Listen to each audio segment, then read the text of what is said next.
Hello everyone, it's Mary. Welcome back to the channel. We are going to do another pretty quick review of some Arteza art products. So I'm going to show you here, I have this 2-pack of 32 sheets each of the 140-pound watercolor cardstock. And then I got something new, which is this paper pad with 16 sheets, and it's acrylic paper cardstock, if you will. So I'm going to take a look at that as well. And I'm going to put sort of the details of that cardstock down below so you can kind of see, or you can click on it in the link if you want to check it out. But then I also got the 12 metallic gouache colors as well as 24 of the regular gouache. So I finally mastered the ability to say that word. For the longest time I was saying it wrong. I even threw a goulash in there. But we have the 24 color gouache here and then the metallics. So I'm going to show you those. I'm actually going to do sort of a different series of swatching. I'm not going to swatch out every single color with you on the screen, but I'm going to show you how they go down in real time, and then I will show you what they look like when they're dried. So I'm taking my Tonic glass mat here, and I'm just showing you real quick that that is how I have them squeezed out onto the glass mat to the side. You're going to see that a little bit closer up later on in the video as I pull it back into the screen. But I have the Arteza watercolor cardstock on top, and then I have the Arteza acrylic cardstock, and then just black cardstock. So this black cardstock is from my stash. It's about, I would say, 100-pound to 110-pound weight. And when I say that, I know we talk about there's a difference between the pound, the LB, and then the GSM. So that black cardstock is pretty thick, and I would say it's comparable to like a Nina 110 of the classic Crest Solar White. So just to give you some context there, it is not watercolor paper, however. So let's talk about gouache while I'm doing this. I feel like that is a good first step because there's so many products that have come out. I have reviewed the watercolor tubes in the 60 set, and I have, I don't have the acrylic paints yet, but it's just why do we care that this is different? So I'm going to just give you some properties of the differences of gouache. So the primary difference between the the watercolor and gouache is more opaque than watercolor. So due to how transparent watercolor is, the light's able to travel through the pigment and reflect off of the white paper, sort of giving it a luminous quality. It differs from the gouache's matte finish. So that's the major difference between the two. What I am finding in my experimentation here is that gouache, because of that opaqueness, it's showing up so much more vibrant and basically vibrant in the first go. Whereas I feel like with watercolor, I've had to layer it quite a bit. So you're going to see that as we play with it down the road here a little bit. Right now, I'm finishing up the pearl. So you can see the pearl, how that shows up on all three of those different papers. And here's a close-up of all of them. So after that slash you can see there, that's the 24 color gouache in the, not the pearl type. Okay. And then look at this on the black cardstock. Wowzers. That's incredible. That pigment showing up on that dark cardstock is just really, really vibrant. So I was really impressed with that. I didn't think that that was going to show up as well. The watercolor paper worked the best to get that color moving and to get a nice blend and sort of like where you can see the different dimensions of the color. The acrylic I have to play with a little bit more. The water was a little bit funky on it, but didn't pill it or anything like that. But it's for acrylic paint, and usually you don't add a whole lot of water to acrylic paint from the limited knowledge I have about acrylics. And then, of course, adding water to the black cardstock you don't want to add too much because you're going to get a lot of warping and probably eventual pilling of the paper.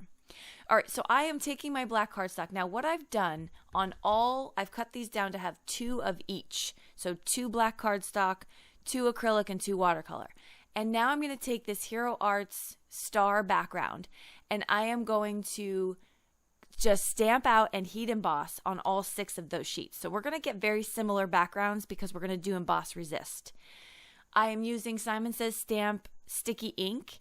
I'm going to place this down, and then the first one, you can see me pause after I start to pour on the embossing powder because you can actually see my hesitation because I was like, oh no.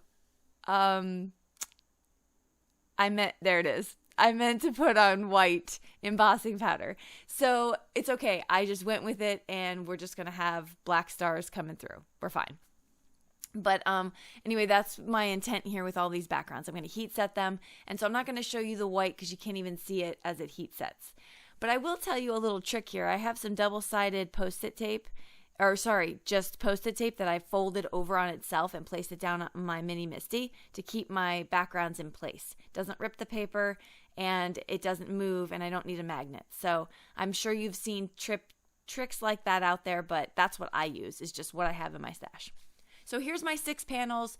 They are super boring right now, so we are going to bring some life into them, and we're going to start with the watercolor cardstock. So I have now, my glass mat is in the frame, and it's upside down, but we're going to move past that. And side note, I do believe they came out with a left-handed mat now, so that's pretty cool. You got to check that out if you are left-handed. So we are now going to just use some water. I have a water cup there. I'm going to add the color down. I really don't have a whole lot of intention behind this. I want to see how this paper, or how these gouache paints mix together. I want to see what they look like when I put them first down on the paper. Do I have to do a lot of buildup? So that is basically what I'm doing here. Again, I'm not painting a portrait or a picture or even images. I just want to see what I can do with them loosely and what they look like. So that's how I'm getting these down. But you can see these colors are going down so beautifully. They really have mashed up that perfect mesh between something opaque, something that's heavier, and also something that moves really nicely with water. So I'm an amateur colorist with paints, and so you're getting an amateur's review of this, but I really am enjoying with how I would use these paints. I think I will be pulling them out a lot more. So I'm going to take out the pearl ones, and I'm just going to color over the black because I loved the way that the black, how they reacted to the black. But I will tell you, sometimes we get into, full set syndrome where we just have to have all the things of all the things. But I will tell you, I feel like I'm going to use these gouache paints a whole lot more because I don't have the full 60 set. That's just my opinion, because I feel like sometimes I get a little overwhelmed with choices, and I could mix colors and make the colors. So if you can't afford or don't want to afford the full 60 set, then don't. I think they even have a 12 set of the Arteza. So if you're interested in that, you just kind of want to dabble in it, check them out. You don't have to go and jump in and get the full 60 set of these colors.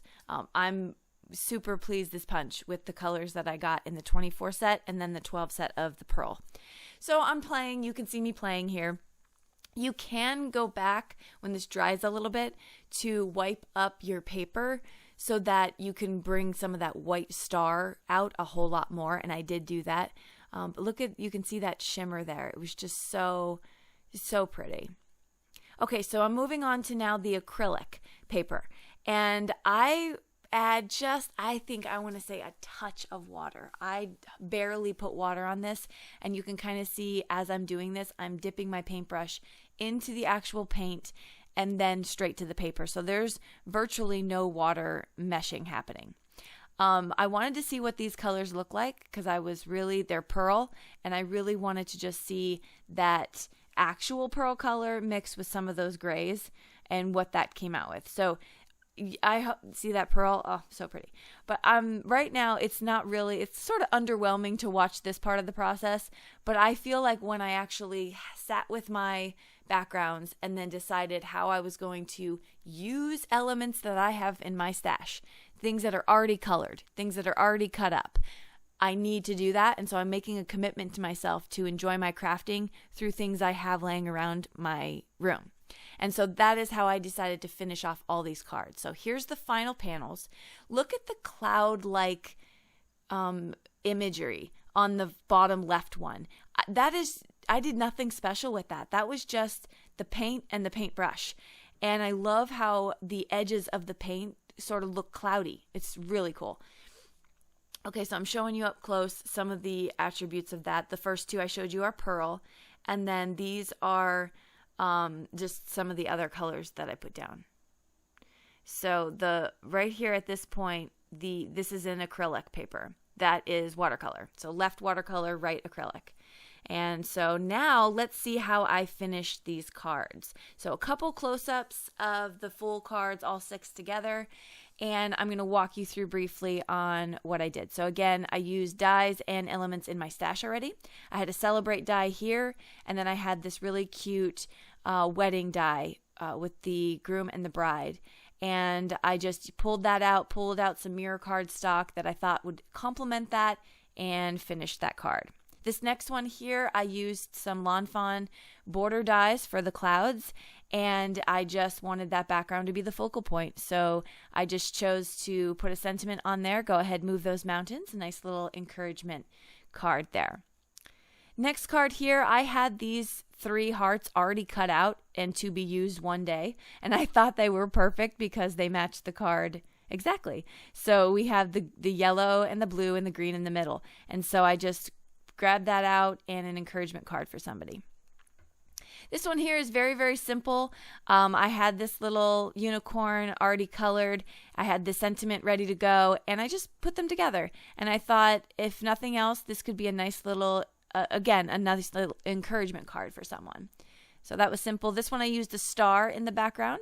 I didn't want to use too much on these backgrounds. I really, really loved this Hero Arts star background. It's one of the best things I've ever got, because I use it all the time for so many different things, but I wanted to still make that the star. And then this one, all I did was, this was the multicolored one. I took some Distress Oxide, I took regular Distress ink, and I just put a little bit, as you can see, around the edges, and it was still able to show through underneath the multicolors, and I didn't put any in the center, so that really was bright. I had that wonderful woman already cut out and colored from Kindred Stamps, and then I made a half moon with the circle die. So that's it. Thank you so much for stopping by and for hanging out with me during this review. Hopefully this was helpful and answered some of your questions. If you have any more, you know I love talking to you in the comment section. I will see you down there, and I will link what I used below and where you can find it if you want to check them out. We'll see you in the next video. Bye-bye.